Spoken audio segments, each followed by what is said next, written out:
Hey everybody, and welcome back to Trekyards. He's Commander Cocking. He's got a Foley. And today we're continuing our look and discussion about Klingon D7s. There's multiples. And we're going to look at a really good one today. Yes, it's D7-3. Maybe the sequel's better than the second installment. We don't know. The first one was, of course, the J.J. Kelvin timeline. The second was the Discovery / Stranger Worlds timeline. Now I've got the Avalon timeline. And everyone's just like, huh? Yeah, what's the Avalon timeline for people that don't know, Sam? Well, those that don't know, it's a fan film sort of web content series thing with Joshua Irwin many years ago at this point. And I've done Levy effects for the sort of first three quarters when they did their own universe, and they've done a few more Prime stuff since then. The pitch was to design a new hero ship D7. So I did that. These are brand new renders, Octane improved to kind of see how it looked today, a bit more detail. And now, especially in the contrast with the fact that we've done 2 other weeks of D7s, that's where this is going to be interesting of like how they've all done differently and how you compare. So of course this is it from the movie with my also designed bird of praise. Your thoughts, your rememberings. What do you think going into this? I've always been impressed with it, honestly. It kind of takes into account a lot of things people have said about the D7. It's got a much beefier kind of look to it, and it doesn't feel as vulnerable in places like the boom and the neck and stuff. This shot's really great as well. Lowering the bridge module thing, I think, actually really kind of works. It changes the vibe a little bit, but I think for the better. And yeah, I mean, another thing that really stands out instantly with this is the details on the nacelles, and then the sections at the back, I think, really speak loudly. Yeah, we were not afraid of glows, but they're functional glows, because glows to say glows isn't necessarily fun. Yeah, this was a strange old one because it's a separate universe, so you could go wild and wacky like the Discovery version, which is its own aesthetic, and then the JJ. But I still wanted it to be, because in Joshua's version, like Trek diverge at a point. So of course this is designed before that point. It would still be my logical approach was, how do you take the D7, alter the, like you say, the weakness points potentially, and then put back in the NX era stuff, and then forward look towards the Vulture. How do you proper? Because when they built the D7 Orkatenga, there was nothing before and after to pull from, so they couldn't reflect. These were done to reflect this. So how, if you design the middle step while referencing the previous and post steps? Of course, it's not a hero model per se. I mean, it is kind of, but standards change over the years, etc. And in fact, little did everyone know, this is actually textured by Rob Bonchoon from Enterprise and Voyager and Battlestar Galactica and Babylon 5. He jumped on board for this, which is tremendous. That's why, so the Bird of Prey thing looks phenomenal. Very proud to have him do this one because we wanted a bit of extra coolness. Although I think 2018, so a little while ago. But let's look at some new, fresh renders. Here it is, and I've done the Octane interactive lighting past separate renders, so now every light source actually emits light, which does change how the glows in the grills work, because now versus just there's red in the grills, there's now red in the grills and then causing red inside the grills, which means you see more red. So what do you think? Now you can sort of cleanly see it. Again, like I said, a beefy boy. And you can see incorporated details from, of course, the NX era on that back module. Also, some holdovers from the Kelvin universe with those disruptors at the wing joints there. Kind of having weapons there. I really like that idea. It kind of takes away from the simplicity of the original Matt Jeffries design, but I think it's something that makes a lot of sense, as those are the plasma feeds going down to the nacelles. So why not incorporate a weapon in there? So yeah, it was always more of a case of that's where they have fired from before. Let's put big guns there. And they are not quite Bird of Prey guns. We had redesigned a little bit, and there's some under details which you can see that are quite whatever. Yeah, this is a bit of down memory lane kind of thing. This design, I really wanted to give it some big meaty warp coils, which you can kind of see the way they're lit, referencing the Cronus One's color palette. But what we love Bassards, right? And these are very Vorta inspired, just one step backwards. And if you look carefully, the back of the head of the D7 is roughly a D5. Mm-hmm. Yeah, roughly, because I thought A is a great shape, and B, it's I wanted to integrate everything in just a different way, right? And it certainly structurally gives that more oomph. But kind of it's subconscious, right? I think your brain picks up on the idea of that shape, even if you're not thinking, oh, it's a D5 head. Same thing with the back pods, side pieces. They are, again, modified D5 pieces. Not identical, but close enough. So, but yet you still remember what the D7 looked like, but not quite. So everything's kind of, trying to pull from different things. And, of course, I included Bird of Prey style shoulder blades, kind of, because I thought it'd be interesting to reincorporate them. Because why not? Yeah. Yeah, this really, like I said, beefs this up and makes it feel like a really kind of a monster as far as the ship design goes. But yet, at first glance, it looks like a D7, which is really nice. So, and we will add this to the comparison video where we look at the JJ, the Discovery, the Canon, etc., to kind of see how the shapes are all the same and different, because this is more different than you think, but of course it is. We found that with everyone. Yeah, I think beefy is definitely the word.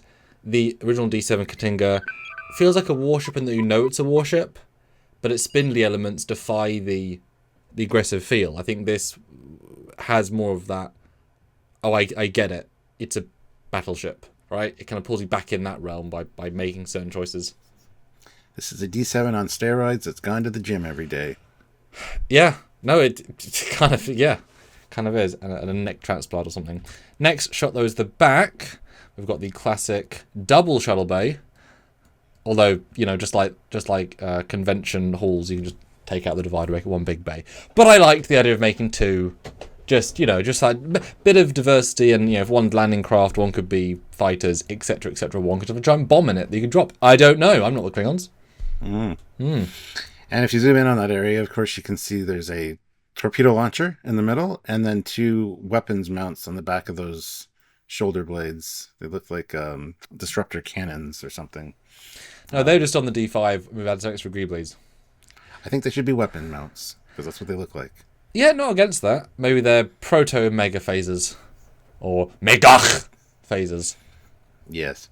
Referencing Reliant, of course. Yeah, I mean, it's whatever those things do in the D5, there's the overshell and the under detail, and that's what that is. And with the Octane render pass, you could not see the torpedo because the glows are in a tube. But now, with the internet lighting, that's really fun. Like, oh, I see it. And funnily enough, the top grille, there's like a line of red. In the original version, that was cleverly, subtly textured, but now it's an emission, so now it feels bigger, and it's never meant to feel that big. So I'm intrigued what it does, because it was subtle in the original version. They're just skylights for all the people working in there. It's got a red glow, and they're just like sitting at their consoles. Oh, I kind of like that, actually. I mean, you take Toba straight out from the shoulder bay, and then you have the giant festival area. Sure, yeah. Maybe it's a Targ pit, so the Targs can look out into the stars. I mean, work hard, play hard. Because there's red glows from the inside. Like, if you look at the back of the bridge module there, you can see, like, almost like a briefing room kind of window vibe. I just sent my modeler the Star Trek 6 Gorkon room, and he just built a low version of that. So it's verbatim that, even with the table and the chairs. Yeah, because I really liked that. It is in other versions, but it's really subtle, and I want this big, bold conference room. Because I just pictured a shot inside that of a meeting, and this giant D7 behind you, or in front of you, depending where it would look really cool. I like that. And if you zoom in here, you can see the pipe detail in the head, because I liked the idea. The torpedoes are also, there's some plasma. There's other stuff happening. I like that all those functions needed those big power cords, tubes, whatever, to kind of flow in, and it creates some more detail. So it's all kind of integrated detailing, but gives it hopefully some more form follows function vibes. Next shot, though, is a classic. But it highlights some of the improvements, I think, especially along the neck. Like that bottom tube you were just talking about. I love that that's coming from the engineering hull, directly along the bottom of the boom, straight to the torpedo tube. That makes so much sense. Yeah, it's definitely filled with details, and you kind of know what they are, conceptually. Because I definitely wanted that structure to go into the neck. Because while the neck was fine by itself, you want to have walkways, you want to have a ways of going through it. We'll just put the tech on the outside then. Add more, reference the D5 with the piping, cool. Add some more colour, cool. And then hopefully implies a bit more going on.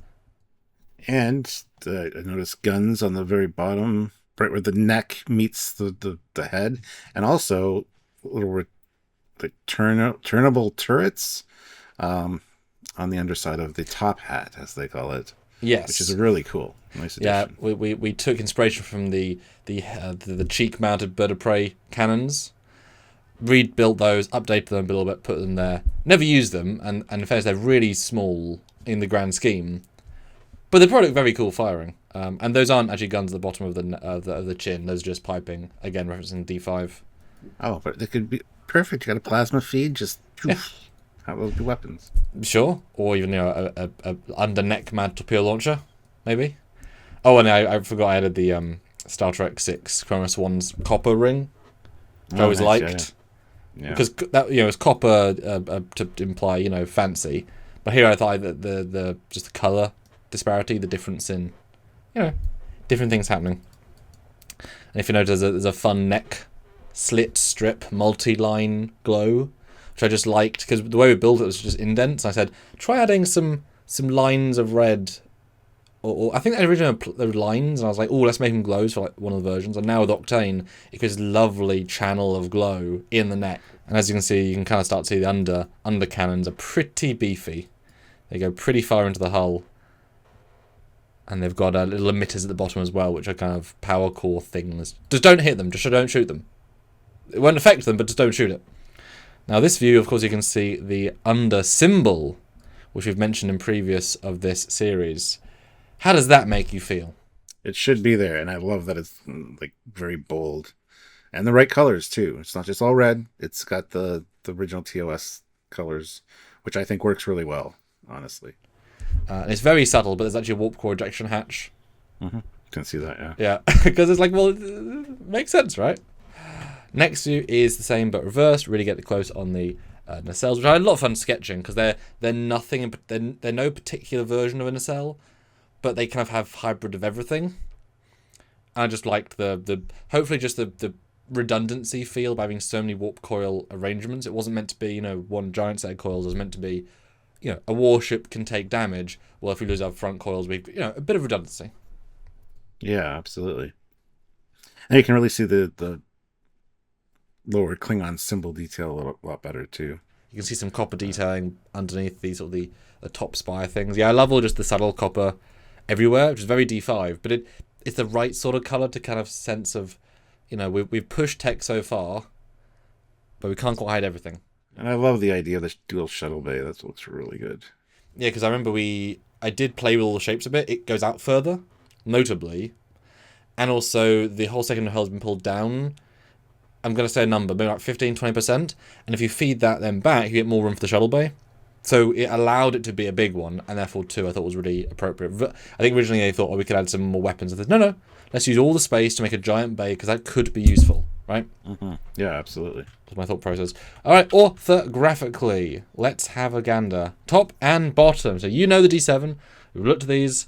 I think that top view really highlights what it does and doesn't do, and I've never compared this to the JJ or the Discovery when we get there. What do you think, top and bottom? Well, like I said, it's improved on a lot of the things that people would complain about, like the weak point of where the boom meets the neck or meets the head of the ship. But this really highlights the shoulder blades from the bird of prey. I love the size of that back module as well. I think beefing it up like that just makes it feel and look more intimidating. So yeah, that's awesome. Well, and the original version is a very wonderful, simple shape. And it does something, not sure. This, you can tell it does a lot. There's a lot of function happening, a lot of redundancy, that looks really good from top. Is the neck too long? Because it's longer than I remember it being. But, there are angles, there are extra things going on. Yeah, no, I don't think it's too long at all. You could shorten it and be fine, but it doesn't need it. I think it looks really good the way it is. Proportionally, I think it actually works really well. It's probably the upper echelon of how far it could be. You know what I mean? Like it's because it certainly has. This is me critiquing my own design here, but there's a certain, because obviously you're not seeing in there the boom under bulb, which takes a lot of volume. You're just seeing it as that small, simple shape. So when you're looking in other views, it just feels forward progressing, not just flat top down. So it hides it. And I do remember making the nacelles bigger. We originally modelled them, and I just thought they were too small. They are bigger than they should be, or could be, and angled, and both I made distinct choices So I wanted that beefier feel. But it does counterbalance the neck. Everything's just a little bit bigger, but it's bigger because it's chunkier because it's tech, not because it's just longer and weedier. There's a reason. Yeah. And the other thing that stands out to me, especially only from the bottom view, is the bottom of the head module is very reminiscent of the bottom of a Bird of Prey module, the same shapes. It's got that Bird of Prey look with that. I remember stretching the main ball until I liked it, but that's actually pretty Bird of Prey like. Hey, happy accident! Excellent. But yeah, I really like the copper and the gold of the under details. That really pops well there. And you can see how big the guns are relative to the ship. They are pretty big. I mean, as I said, they're meant to go directly into the warp fields, and they're built to be hero assets, so you can do close-ups and they would look really nice. Right, every other view. Now, will it fall down? Is the question. Your thoughts? No, it doesn't at all, actually. Side view. It's not elegant. It shows the beefiness. Like, it kind of exaggerates it a little bit, but that's fine because it looks, again, proportionally, everything fits together very nicely, so there's no awkwardness, I don't think. Consistent. Yeah, and the front and back just look amazing, especially with those extra things you got at the back on the neck, the secondary hull, you know. I forgot there was winglets at the top of the guns. I forgot we did them. Yeah, it's cool though. It is, and obviously they're so subtle we've not mentioned them, but they add to the design, right? They're all intentional add-ons. Like we added, because I wanted there, if you go to the side view, you can see it. There's a deliberate outer ball detail which connects the gun. So the fact the gun is so powerful, it has to have an outer detail on both sides to make it work. And as you can see, there are power feeds into the nacelles, which are also covered by plating because they can only be so vulnerable. Because a big intention to make a big gun to feel battleshipy. Because you could throw like the JJ one guns everywhere, but I thought let's focus on big meaty firepower. I also like the way that the top module at the back trails off like that instead of just ending. I think that looks really nice. Yeah, there's a lot of very intentional, like how lines connect. Like even the neck, like the boom is organic and curves in, and the neck has that flatter shape at the bottom, which then goes straight into the back of the secondary hull, which then, like, it's not all flat, which would be boring, but it's kind of shape to shape to shape, cohesive. One question I have is on the nacelles, there's a white circle, which I've noticed in a few other shots, and it feels like it's one of those interactive points on a game or something where you can like click it. It just kind of stands out. Is that meant to be white? Yeah, it's on variants of the Ds, of the Katingas, whatever. There's something there. I guess ours is bigger. And obviously in Federation you'd make them green and red. But I guess they're just, point lights to be noticed. Maybe the on button. As in, if that's on, then you got warp power, Easy, whatever.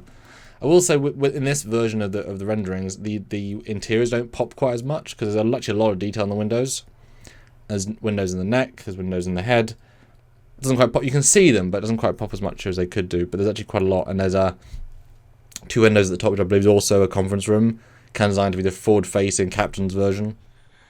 I assume that would be like his ready room, like something like that. Looking into battle, right? Yeah, it's distinctly a place of bonus. Like this is a special zone.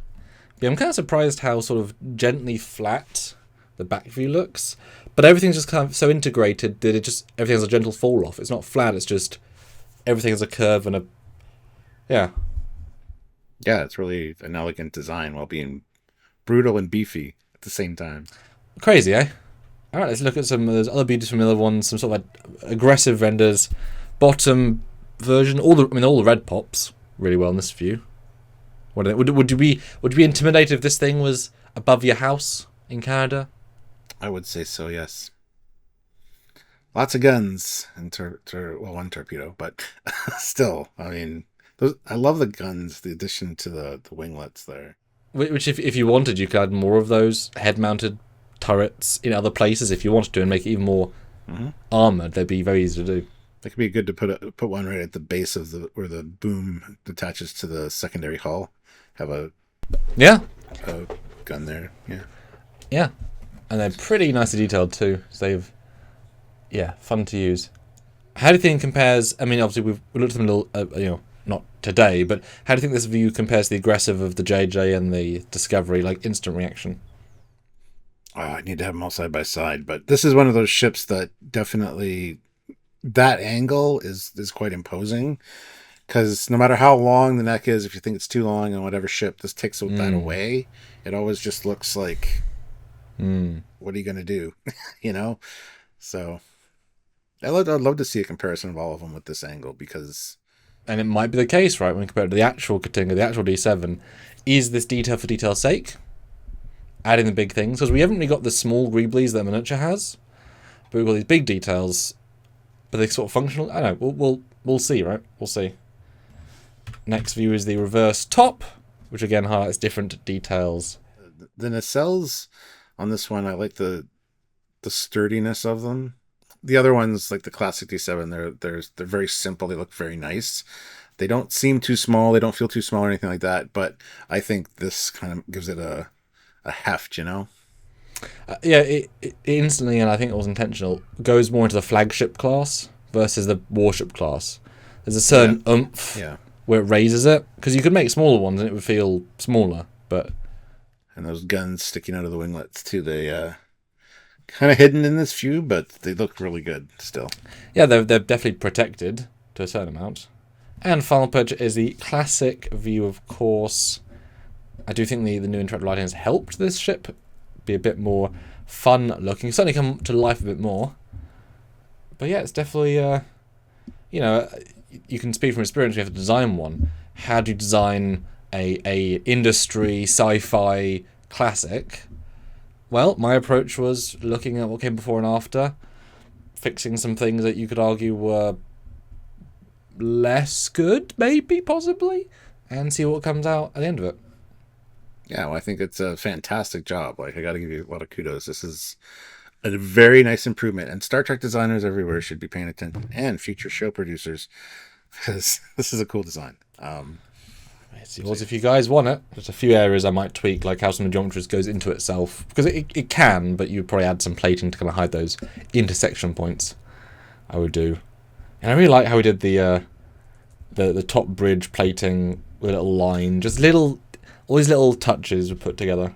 To kind of, I remember sketching like how I wanted the plates to look, and like oh, let's do that because that looks nice, just because, you know, shapes. Yeah, I like doing that. Yeah. So guys, check out the other D7 videos. We're looking through the history and even this additional history. And I think we're going to do a version looking at sort of canon license models, see what the legacy of this design has done through the years. And then the grand finale, we're going to compare them all. And which that often we find in these videos, the comparison is a whole new conversation by itself. How things, you might suddenly think, oh, that looks too small, that looks too big, that feels, you know, and bring the original D7 back into the mix, because the OG is going to come back and see, you know, what's really the best one. Yeah. So make sure you're subscribed to the channel and notified so you don't miss that video or the other D7 videos. If you haven't checked out the ones we've done already, go check them out as well. And by all means, come and join us for any lives we do. We do quite a few every week, and we love hanging out with you guys. So please join us for those, and come and help us out any way you can. If you want to support what we do here each and every single week for over 10 years now, then you can buy support us on Patreon. It is absolutely essential. Helps us do what we do on a weekly basis, or join the channel on YouTube. Same thing, but on YouTube as Patreon. Both are amazing. Both do unique things. Or super chat during the lives. Even $1 does add up. Or super thanks on any video. If you love this ship, if you love Josh Owen's Avalon films, then put a super thanks. Or go watch his films, such Avalon Universe. There you go. I'll buy a shirt at the link down below. Many ways, Stuart. And you can do them all. That's right, and you should do them all. So until next time, he's Commander Cockings. He's Captain Foley. Bye, everybody. Bye, guys.